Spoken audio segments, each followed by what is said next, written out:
Well, it's been a hot minute, my guys. Dragon Ball fans, let's talk some Dragon Ball. It's been a pretty dead year, really, in terms of Dragon Ball content and what we can talk about. But with the announcement on January 26th that there's two new major projects in terms of the anime and a new game on the horizon, it seems like Shueisha and Dragon Room have finally cleared up the differences behind the scenes, which means even Shueisha have room now to potentially bring back the Dragon Ball Super manga with Toyotaro leading behind the wheel, coupled with the fact that Toei are looking to go seasonal with things like One Piece. And if Dragon Ball is to come back, either Super or a Daima continuity, let me know what you would prefer down in the comment section. Would you prefer to see Dragon Ball Super or Dragon Ball Daima, and let me know the reasons why. Call me crazy, but I'm starting to feel like there's a little bit of hope. You know, just like what Future Trunks saw on that time machine, there might be hope that new Dragon Ball content is coming very soon. Now in this video we're going to talk about 10 unanswered questions that still remain in modern Dragon Ball. So that's post Super and post Daima. Now I know what you're going to say. These two are not the same continuities, they're not the same canonicities if you really believe in canonicities in Dragon Ball. But I'm going to answer this from a perspective where it could be that they're part of the same canonicity or separate canonicities. Both could be correct at this point, even though I would definitely say it's leaning one way at the moment. Now I know there's going to be a few of you saying don't get your hopes up for Dragon Ball, they constantly let us down with these announcements, they make a big fuss about something and then it turns out just to be a voice actor interview. Guys, I know, I've been there, I've tried to lower my hopes, but you know what, I'm going to get giddy one last time. I'm going to go in there with the highest hopes one last time. We're getting a Dragon Ball seasonal anime that follows Dragon Ball Super. We're going to get a Dragon Ball Daima movie to tie it into Dragon Ball Super, and we're getting Dragon Ball Xenoverse 3. Let's go, smash a like on the video if that is what you're hoping for. Okay, so here we go, 10 unanswered questions in modern Dragon Ball, whether that be Daima or Super or something else, because we could get something else, you never know. So, number 1, the Daima and Super continuities. At the end of Dragon Ball Daima, if I had to say it based on my own opinion, I would say that it does not line up with Dragon Ball Super because there are too many inconsistencies at this point. Now, are those inconsistencies fixable so that it could line up with Dragon Ball Super in future material? I would say yes. I don't think these inconsistencies are too much of a contradiction, and there could easily be explicable ways in which they could be turned around in future narrative to make sense. Are these two aligned with each other? I would like it if they were. I think I would prefer it if they were, because whilst I wasn't Daima's biggest fan and it left a lot to be desired, I did like the new Demon Realm verse, and I think Super could benefit from having that as part of its lore. However, I wouldn't be totally opposed to the idea that Daima and Super continue on their own paths and we just have two different Dragon Ball stories going on. Other series have done it before successfully, so you know, it is new Dragon Ball material no matter what, and I'm just at the point where I would just like more Dragon Ball material. I would rather it was good writing, etc. But I'm also at the point as well where I just want more Dragon Ball content, to be brutally honest. Number 2, the next unanswered question. What are Black Frieza's plans? If Dragon Ball Super is going to continue, what is Black Frieza plotting? Now, it's very unusual for a series to finish, if Dragon Ball Super was to be finished and cut off after the passing of Toriyama, for a villain, an evil villain especially at that, to be the strongest character in the series, at least in terms of the mortals or the main protagonists. But what intrigues me most about Black Frieza is at the end of the Granola arc, he didn't kill Goku and Vegeta, his sworn enemies, he let them live. And it seemed to me that Frieza has some ulterior motives going on right now, and as we've seen from interviews in the past from directors, producers, etc., to not just rule Universe 7, he wants to rule the multiverse, a direction which I think the story really needs to go into post the superhero arc, as most of it, apart from the Tournament of Power, has been contained within Universe 7. It really needs to go beyond that now in terms of what the threat level is. Frieza, with his new black transformation that's even stronger than the Ultra forms, and perhaps even Gohan Beast, is the right character to do that. I don't even think he necessarily needs to be the main antagonist of the arc. I like this anti-hero Frieza version, but could he revive a Cooler? Could he make alliances here and there and then get turned on by somebody even stronger? You could go so many directions with this. People have been so intrigued about Black Frieza ever since the end of Granola arc, which ended, correct me if I'm wrong, in 2022. It will be nearly 4 years by the time the Black Frieza arc comes back, should it get announced at Shueisha's big event this year or even sometime next year. That's a long time, but most of the community are still talking about what Black Frieza is up to. He's just acquired some of the Heaters who had access to Zuno. an omniscient being. What exactly is he up to? Characters with motives are my favourite type of characters, especially when it comes to villains. That's why Zamasu was my favourite villain in Super. He had a motive. Frieza has a motive. I want to know what it is. Can Dragon Ball answer this question in the future? Number 3. At the end of Dragon Ball Daima, there were more third eyes. Now Goku had to go Super Saiyan 4 and then keep powering up from that point to ultimately defeat Third Eye Goma, who, let's face it, was a bit of a joke villain. He weren't that serious. He was a bit of a clown. There were at least 3 third eyes in that bottle, in that jar they found in that shop at the end there. Just one of those third eyes were ridiculously powerful. Imagine 3 of them, or what if there's even more? I imagine there's going to be even more. And what really intrigues me is, who created these third eyes? Who did they belong to initially? Was there a being that possessed the power of all of these third eyes in one? Maybe an ancient being or an ancient supreme demon king? Maybe a character like Mechi Cabba from the Super Dragon Ball Heroes storyline. I always found him pretty intriguing. There's so many different directions to go with this and so much you can create out of this and actually make quite a believable villain for Goku and the rest of the gang. Whether that stays in that demon realm or manifests into a super continuity, Daima didn't see Goku and Vegeta leave the demon realm after all. That's why a lot of people want a movie that connects Daima to Super in some sort of way, and then maybe have them lose their memory so they don't remember what they achieved in the demon realm, and then they can bring back Super Saiyan 4 along the road. Which brings me on to number 4, the next unanswered question. Now this one would require Super and Daima to converge, to be brutally honest. Would Super Saiyan 4, the Great Ape Uzaru-like transformation, be compatible with the God transformations Goku and Vegeta specifically have been learning throughout the course of Dragon Ball Super?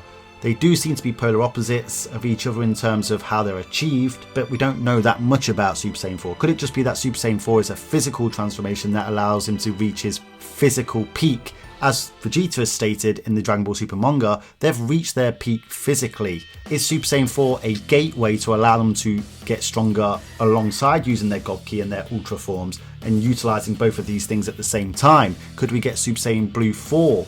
Or Ultra Instinct Super Saiyan 4. Then there's other characters like Broly who have his Akari-like state, and even Gohan's Beast transformation is somewhat beastly. So how can they bring these transformations into convergence with each other should the continuities be at the same timeline? Look, there's absolutely one thing that's basically money in the bank for Toei and Shueisha here, and that is a Super Saiyan 5 transformation. And mixing Ultra Instinct and Super Saiyan 4 together would basically create a Super Saiyan 5 like transformation that would sell.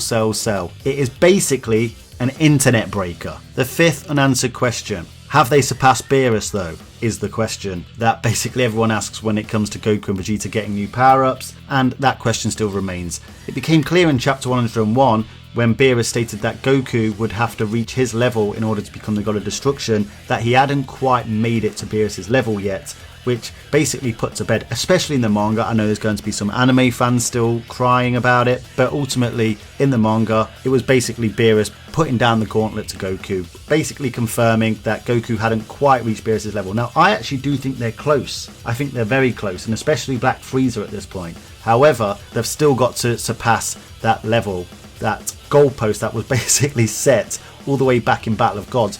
Like I've said before, guys, Beerus is the One Piece of the Dragon Ball Super story, and from a personal standpoint I would like it to be surpassed before that end of Z moment we got at the end of Dragon Ball Z. Let me know your thoughts on that down in the comment section. Then we might even get to see Beerus in action, fighting alongside Goku and Vegeta, etc. But let's go one step at a time. Okay, so the 6th unanswered question was something that was introduced in Daima, but something else was introduced in Super, and now there seems to be somewhat of how does this fit in the lore type of thing. Okay, so Rimus was stated to have created the multiverse in Dragon Ball Daima, and he was only really proposed as a citizen of the demon realm, not even a supreme demon king. We don't know exactly how the power structure in the demon realm works, but it is suggested that the demon king is usually the strongest. But a demon king asked Rimus to create the multiverse, and Zeno is the strongest in the multiverse and can wipe out the multiverse without permission from Rimus by the sounds of it. How do these two characters fit alongside each other? Is Rimus just a creator who doesn't necessarily have destructive capacity?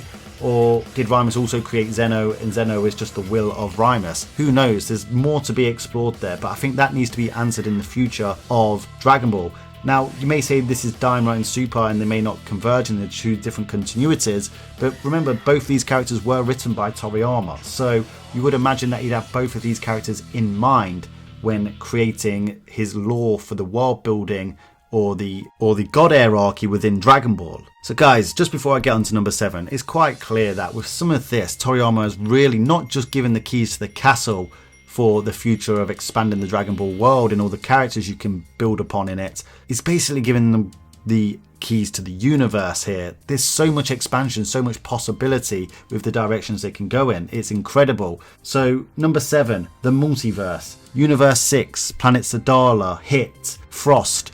What's going on there? In Universe 11, we were introduced to the Pride Troopers who were fighting for justice against evil beings, where even an evil demon was able to kill Jiren's parents. If Jiren's parents were strong, that could be a direction they can go in. What are these characters doing? What about all the other universes within those 12 universes? How do they link to the demon realm? Not only that, there was also a 18 universe theory presented in the Dragon Ball Super anime. Could they bring back those universes? Maybe those universes contain powerful beings that Zeno had to wipe out in case it became too much. Maybe there was a Hearts-like character, who I'm going to do a video on very soon, on why they should bring back a Hearts-like character in the future of Dragon Ball that was from one of these universes that had to be wiped out because of his plans and motives. I think what everybody really wants to see is Vegeta go to Planet Sadala. It could just be a one-shot, it could just be a short visit where he saves them from some threat, or maybe Frost is attacking there and there's a war going on and Goku and Vegeta are called in to protect it.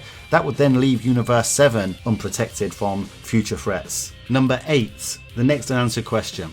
Can Goku and Vegeta fuse using their Ultra transformations? Goku using Ultra Instinct, Vegeta using Ultra Ego. Could they use Potara fusion? Could they use Metamaran fusion? Or even that new fusion introduced in Daima that we never really got to, using their Ultra transformations? Maybe you could go even further than that. If Vegeta does acquire Super Saiyan 4 in the Daima continuity as well, could those two Super Saiyan 4s fuse with this new type of transformation, creating not a Super Saiyan 4 Gogeta as we saw in GT, but a new fusion with a new name. Fusion is still presented as the best trump card in Dragon Ball no matter what fusions they get, so whatever they do with whatever new powers they get, it should be part of that fusion that comes to be. And then Ultra Fusion would be pretty damn powerful and could take on somebody like Black Frieza. Could we get it? Let me know your thoughts on it down in the comment section. Could it possibly work, or are they the antithesis of each other? Number 9, back to the god hierarchy. Okay, so not only did we get Rimus and Zeno, there's also other characters that are supposedly gods who are extremely powerful beings within this multiverse that we don't really know what their role is. I'm going to bring some characters to mind. We've got Zalama, the dragon god. Was he created by Rimus or the Namekians from the demon realm? Now the demon realm has been expanded to have the original Namek there, where they created the original Dragon Balls with the red Purunga. Which one came first, Super Zalama or Purunga? It's hard to know at this point. I would imagine Zalama, considering he created Super Shenron, would be more powerful, but then we had Neva in the Demon Realm who was doing some wild shit. He literally allowed Goku to achieve Super Saiyan 4. Now, we haven't seen Zalama yet, we just know he's an ancient god who patented the Super Dragon Ball, suggesting there's actually a community of gods out there. But even beyond Zalama, there's also other gods, such as Yamoshi, that we got introduced to in an excerpt from Toriyama. Could we go back into the past and find out more about that original Super Saiyan god and how it affected the Saiyans at that time? Could we go back to the original planet Sadala in Universe 7 and find out about Yamoshi, or perhaps a legendary Super Saiyan that perhaps caused him a problem? Then of course there's the Angel Realm itself, which should be the antithesis to the Demon Realm, as it is usually so in most fictional verses. What about the Grand Priest? Still very mysterious, still extremely strong, and then he's got all of his children who are still more powerful than all the gods of destructions, leaving a massive ladder for Goku and Vegeta to climb until they become the strongest, which you would assume that they eventually would do, given that the story usually ends with Goku and Vegeta being the strongest, especially Goku particularly, if we look at Dragon Ball Z with its original intended ending, and then also Dragon Ball GT. And I know Gohan fans are going to say Ultimate Gohan, sure, but Goku finishes Kid Buu off.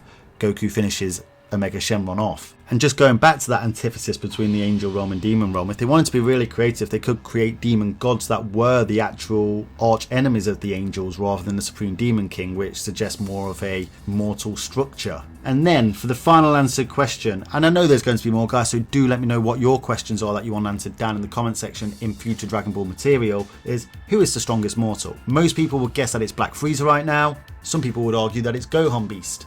Some people would argue that it's Super Saiyan Broly if he is ever to reach his potential. Some people still believe Goku was faking getting knocked out of Ultra Instinct in the Dragon Ball Super manga. Then of course Vegeta didn't even use Ultra Ego, but we know that Vegeta is somewhat on par, if not slightly stronger than Goku in base right now, so could he actually present a bigger threat to Gohan Beast and Broly, or perhaps even Black Frieza? The race to be the strongest is really engaging right now, and it seems to be changing all the time, so that's an answer I think most power scalers want answered. Okay guys, there are 10 unanswered questions. Like I said, there's going to be more. I hope you ask these questions down in the comment section, and maybe I'll turn them into videos in the future, because I am looking for more of these open-ended discussion videos to actually make. I love Dragon Ball theories. Honestly, that's why I got into making this channel in the first place. Actually, it wasn't power scaling. So let me know what your theories are about the future of Dragon Ball. Let's talk about it. Let's get giddy one last time. I am. Are you? Join me. Guys, do lend me your energy. Do keep smashing likes on the videos.